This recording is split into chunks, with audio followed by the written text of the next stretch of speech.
নম্বর প্রশ্ন বলছে কি এই একটা সেটের উপাদান সংখ্যা কি দেওয়া আছে 6 7 8 9 10 11 12 13 মানে 6 থেকে 13 পর্যন্ত আছে। তো এত হলে 3 এর গুণিতকগুলো দ্বারা গঠিত এ সেটের উপসেট কোনটি? দেখো এই যে কিন্তু আমাদের উপসেট সংখ্যা চাইনি, আমি বলছি কি এই জায়গায় যে অনেকগুলো উপাদান সংখ্যা দেওয়া আছে, এই উপাদান সংখ্যা হলো 3 এর গুণিতক যেগুলো সেগুলোই হবে কি আমাদের অ্যান্সার।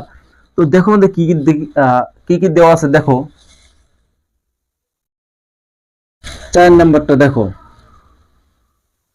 তো এই সেটে আমাদের কি কি আছে 6 7 8 9 10 11 12 13। তো দেখো আমাদের বলছে কি প্রশ্ন বলছে কি 3 এর গুণিতক গুলো দেখো 3 এর গুণিতক। তো 3 এর গুণিতক মানে কি বোঝানো হয়েছে, মানে কোন কোন সংখ্যাকে আমরা 3 দিয়ে ভাগ দিব বা কোন কোন সংখ্যা দিয়ে আমরা কি করবো 3 কে ভাগ দিতে পারবো। অর্থাৎ 3 এর নামটা পড়বো আমরা 3 অক্ষ 3 3 দুগুণে কত 6 3 3 9 3 4 12, মানে এই সংখ্যাগুলো কোন জায়গায় আছে দেখো।